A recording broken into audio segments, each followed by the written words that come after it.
All right, guys. Hi, hello. Welcome back from break. I hope you guys all had a relaxing time over the past week. Nice holiday and stuff like that.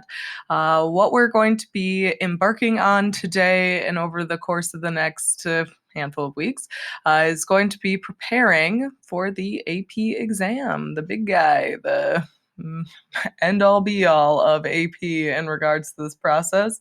And we're going to start the process by talking about what this AP exam is going to look like, because of course in this crazy time, it's very different to what we had initially been preparing for. So I'm going to go through the breakdown, and then we're just going to dive right in. There's no reason not to kind of just get back into it. What I'm going to be doing is, again, we're going to get into a routine for review, just like we did, again, when we were finishing up the other content stuff. There'll be a day of lecture and specific stuff. You'll be expected to participate by, again, looking through your own materials and posting questions or ideas that you need some more work on. There'll be Google Meets on every Tuesday and Thursday leading up to the exam itself. Again, as of right now, they're not required, but that might change. We'll see how it goes. At the end of every week, and you guys should start prepping for this, is going to be a required whole class review item. Again, you'll learn more about again later on this week. So just start getting that in mind. We've got lecture, meet, review together, lecture, meet, review together, so on and so forth for the next 3 weeks. So that's kind of where we're at, and we're going to dive right in. So our exam date, of course, has moved. Again, it's been pushed back a week from the initial timing that it was. Of course, all of this is going to be individual and online. That, of course, means that if you are taking this exam, you need to be fully prepared to be ready to go at 3 p.m. Once you start, you cannot stop. There's no like entering and exiting of the exam. Once you get into it, you have to go. Again, it is on the 12th at 3 p.m. Again, that is Central Time. That is the time when you have to take it. Please put that into your calendar. Make it big, make it bold, make sure everyone you know in your house and in wherever you're taking this test also knows, so they don't interrupt you, so on and so forth. The way that this is going to work, instead of having multiple choice and free response, there's just 2 free response questions that you'll be expected to complete. When we're looking at the description provided by College Board, you're going to be presented with some kind of geographic situation, again, overall. And what they're looking for is your ability to describe, explain, and apply geographic concepts, process, and models, so on and so forth. There will be no basics in this, again, FRQ stuff. Basics are the first step towards being able to apply something. You need to understand the basics in order to apply anything, but they're not going to be expecting you to be writing definitions. So that's important to know right off the bat as you keep preparing over the course of the next 3 weeks. You're going to be focusing on not just, again, memorizing definitions, because that's not enough, but actually trying to come up with examples and trying to come up with, again, different scenarios that would be able to showcase that you really understand what that concept is.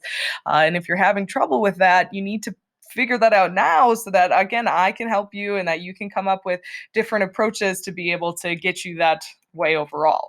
The other thing to understand about these 2 free response questions is that the first one is going to have 2 stimulus. So normally in our FRQs, you guys would get like a map or a graph, but just 1 per question. For this first ever Q, it looks like there'll be 2 different stimulus items that you're going to be looking at and able to utilize in your response. And then the second one is just going to have 1 stimulus. Okay. Timing wise, and this is important, of course, because you can't go backwards. You can't go over time. It'll just kick you out and have you submit whatever you have done. And again, the more you prepare beforehand, the less stressful this will be for everybody. The first FRQ, you're going to get 25 minutes to write your response. So again, spending a few minutes getting yourself prepped and ready to respond, and then typing it up, making sure you leave time to be able to read back over your stuff is very important. Once that 25 minutes is up, or if you finish before the 25 minutes, when you go to submit, it's going to give you a window of about 5 minutes to submit. Once you've submitted the response for question 1, it will give you question 2. You're only going to get 15 minutes to respond to this question. So it's something that, again, you just have to be cognizant of this. We'll have another 5 minutes to submit with all of that good stuff. Again, you can't work backwards. So if something comes up for the first response, once it's submitted, it's gone. And like I said, once you access and then the time runs out, it will just push you to the submission part, even if you aren't finished. What is really important to understand about this? And again, I'm assuming some of you guys thought to yourself, oh, this is great. I can take this exam at home. I'll be able to have my notes. I'll be able to, again, have all these resources. That timing that you've been provided will not be enough time for you to look through 5 units worth of information. I can just tell you that right now. So the strategy that you need to have going into this is the same as any other traditional exam situation. You need to get as much of that information into your head solid, and what you can't fit, whatever that might be, again, the few things or the handful of things, that is what you should have with you in reach in case.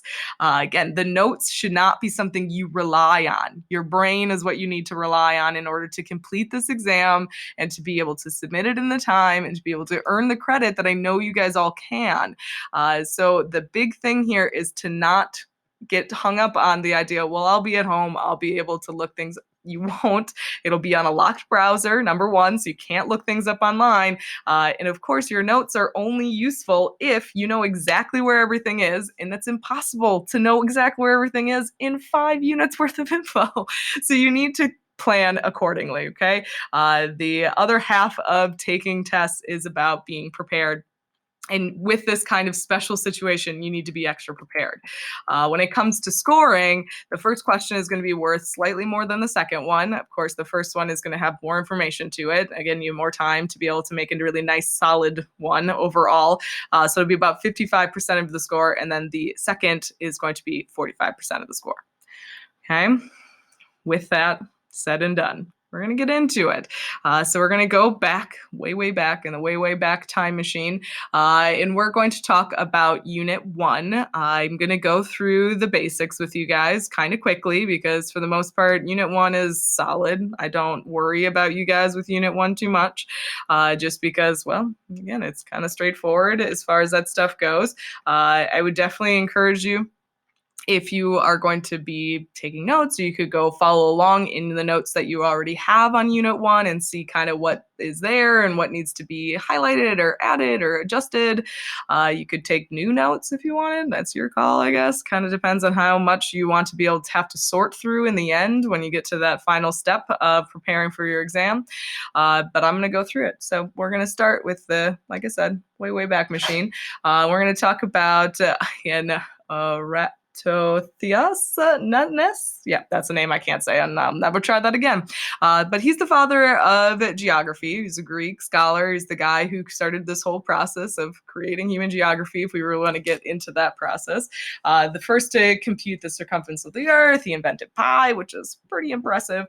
He's the one who came up with the ideas behind longitude and latitude, again, by measuring the Earth. Again, obviously, circumference of the Earth, the equator, is where we're at there. Again, talking about meridians and parallels, all the basics, the building blocks of geography and the understanding of where things are. Herodotus is going to take some of those ideas and draw a map. The first world map, again, of any consequence, again, was in 450 BCE. So we're thinking before Christ, if you're using the old way of telling time. And of course, we know that that map is limited in scale and scope because as far as Herodotus was aware, that's what the world looked like. He hadn't been anywhere else. So when we talk about human geography, of course, we're going to be looking at the building blocks. Again, the basics. These are the most basic concepts in geography that we encounter all the time. Again, I'm hoping that you don't need a lot of time to talk about this, but space, again, the extent of area that is occupied by something. Again, when we're talking about space, we're usually talking about spatial. Spatial relationships is going to be where are people related to each other within a space. So how are they situated? Again, what is their site like? Site is that physical location The specifics about it, again, thinking of the characteristics that make that site, that physical location, distinct. And then situation is the location based off of other places. So where is it situated in relationship to other spaces? Place, of course, is just another word for location, in my opinion. Again, it determines the values and attributes of a location. Again, what it possesses, again, physical and human characteristics, and what about that place is unique, is different. So thinking physical and human characteristics, again, depending on what's been brought there and what already existed there. Location itself, there are two different ways to describe it. You've got absolute location, was the exact coordinates, an address, and then there's relative, which is our situation. Again, just another way of referring to it, of understanding where things are within space. And then there's scale. Scale, of course, is the degree of generalization of a map. There's different types of scales you'll see on a map. But when we talk about it, again, we're talking about the idea if it's a global scale, we're looking at the whole world and the patterns or trends that we can see across it. Again, zooming in a little bit closer, it could be regional. Again, zooming in another time, it could be national. Zooming even more, it could be, again, local, so on and so forth. A lot of different scales. It's all about the zoom, how close or far away you are. When you're looking at this, when you're zoomed really far out, again, the scale is small, so like 1:1. Again, that idea, that means there's less detail because the further out you are, we're going to see that process. And then once you zoom way in, there's a large scale. So for like every one, there's like a bajillion. Again, that means there's more detail, so you're really close. Of course, it doesn't matter, less detail, more detail. The kinds of generalizations, the ideas that you can pull from those maps are going to be influenced by the kind of scale that it is. So if you looked at the distribution of phenomenon, I don't know, you could say like, let's go with GII. All right. So if you looked at it on a global scale, you would see the distribution of GII and the factors that go into it, okay? But if you zoomed in really close to a particular place in a country, the GII might be different than the whole country itself or the whole, again, region itself. That's an important understanding to have with scale and something that very likely is going to come up on your FRQ somewhere. You got regions. Region is another building block. We talk about regions a lot because it's an easy way to sort of lump things together. Again, an area that it's displaying some kind of common trait, something that makes them all the same. Again, there are three different types of regions. There's formal, which is also referred to as uniform. Again, with this, there's a high level of consistency of some kind of trait or attribute. So everybody within it are going to, or almost everybody within it are going to, a perfect example of a formal region is a political boundary. So within the state boundary, everyone, again, has to follow these laws. Again, it could be French, again, the language, again, within this language, again, country, they speak this language. It doesn't mean that everyone is, it's just enough to be able to identify it as a formal region. Functional or nodal is more about a node or a central hub, and then how far people are willing to travel, again, to get to that central hub. And if they're not going to travel there, they're going to travel somewhere else, and that changes the outlines or the boundaries of a region. Again, the metro area of Chicago, the metro area full stop is a really good example. Our Unit 7 is a helpful, in my opinion, a helpful use of examples for functional regions. Again, how far away are people willing to live but still work in that CBD in the central of the city?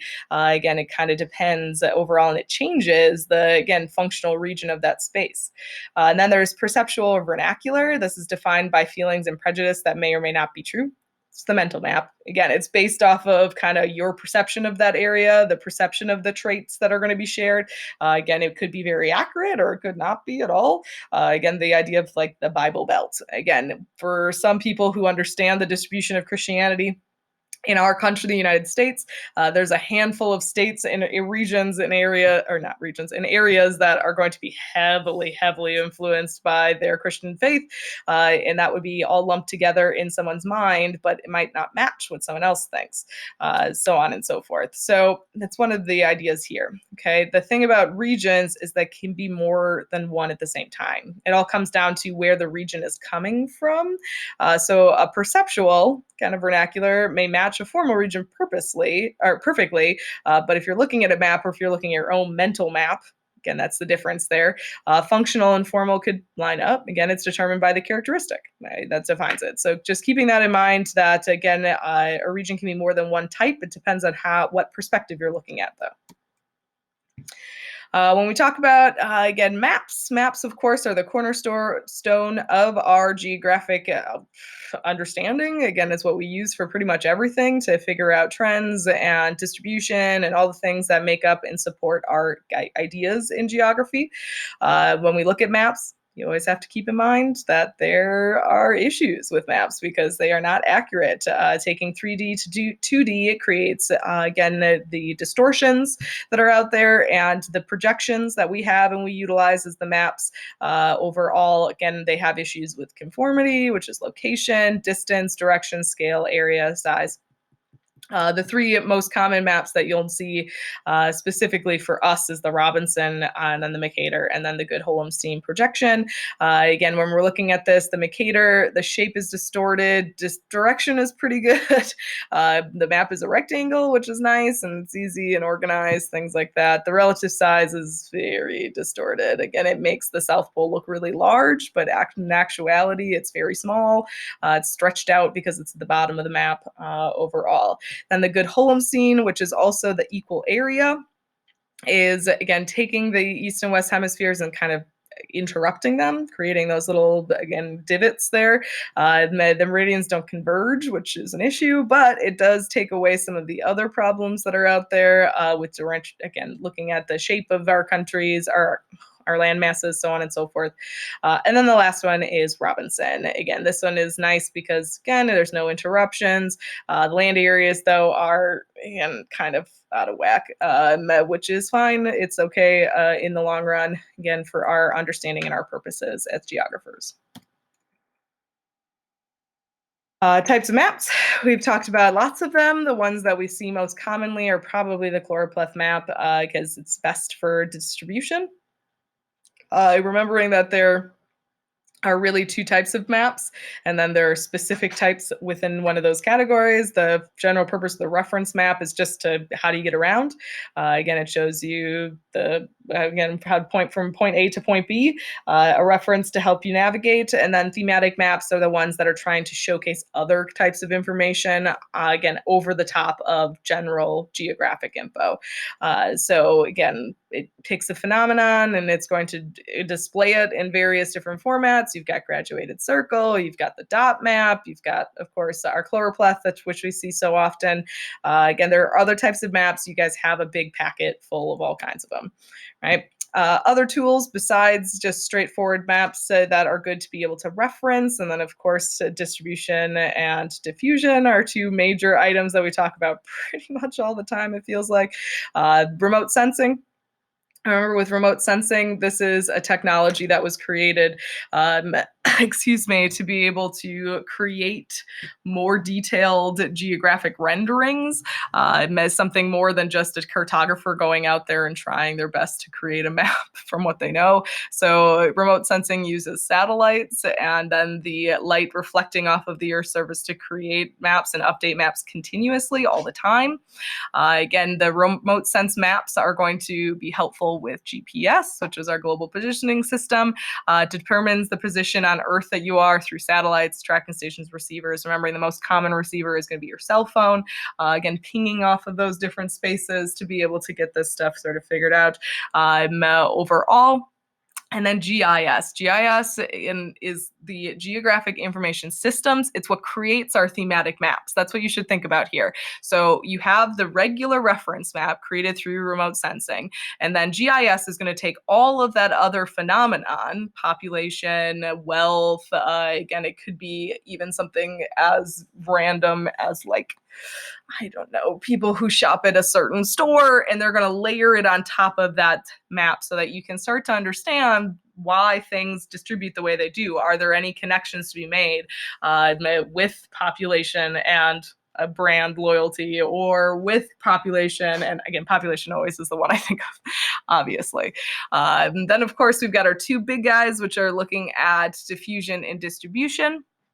When we're looking at diffusion, again, this is our movement of people. There are two big categories, and of course, those categories are broken down. So you've got relocation, again, and expansion. Distribution is the array of items on your surface through density, concentration, and pattern. Again, of course, density is the number of an item within an area. So if it is very dense, there's a lot of them within that space. If it is not dense, then it is very spread out. There's only a few. Looking at that process, concentration, of course, is how close together things are and how far apart. So again, with our clusters and then our dispersed overall, and then there's pattern, which of course I know you guys know the definition of because you've learned it since you were very small. Different types of diffusion. The thing that I don't feel like I have to spend a ton of time talking about, but I'll go through them anyways. We've got relocation, which is our physical movement of a trait, idea, thing from one place to another.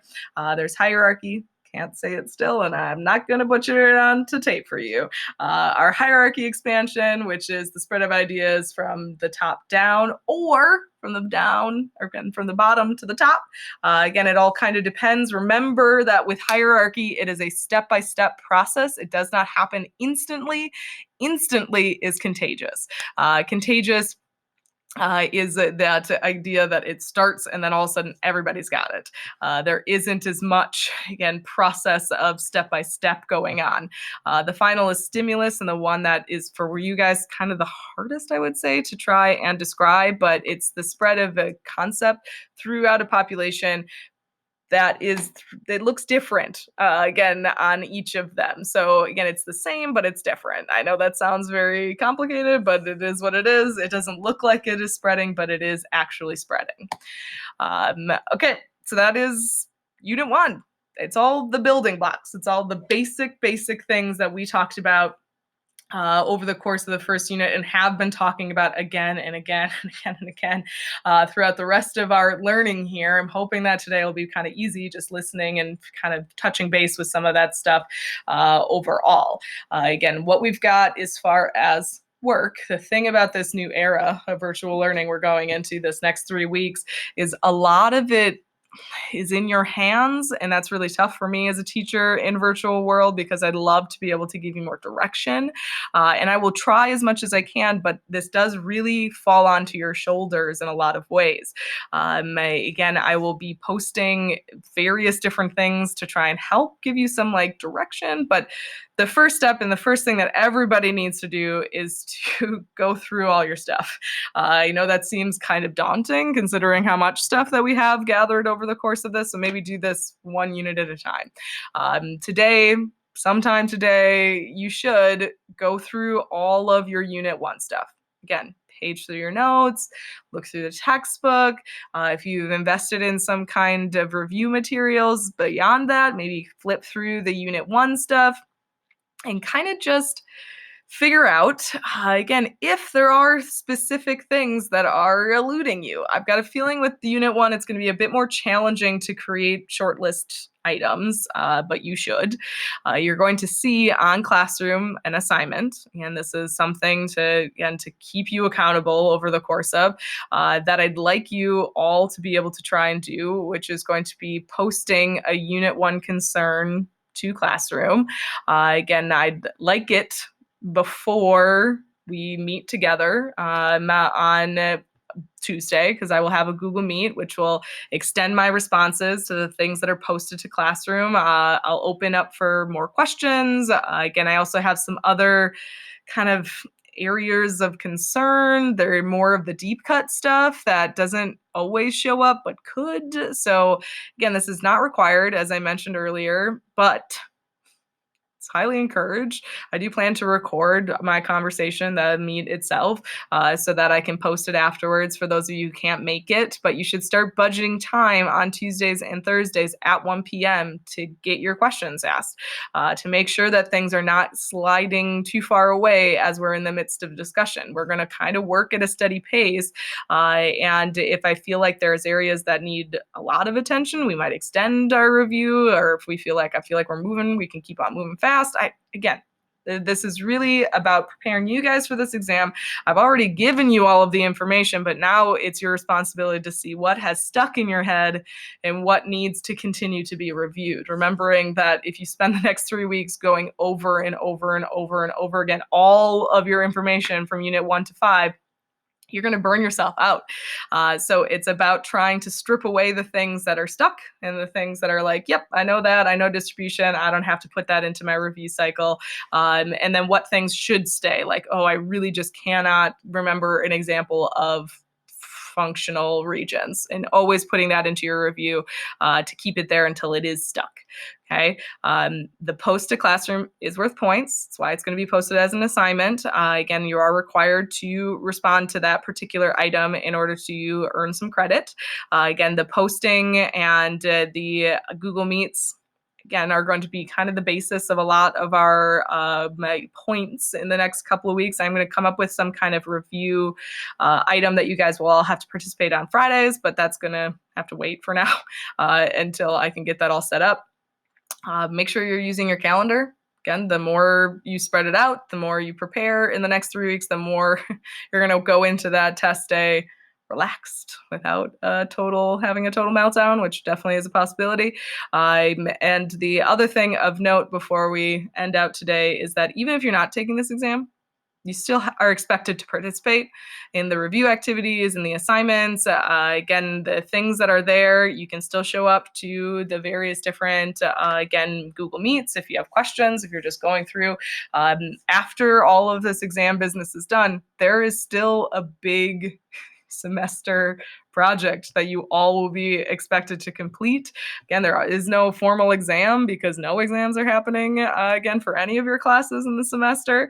But there is a big project that is going to take up a lot of time over the, again, 3 weeks after our AP exam is all finished up. So please, please, please make sure you are participating, that you're not putting this off, that you're working it into a schedule as much as possible. Please email me with questions and we'll go from there.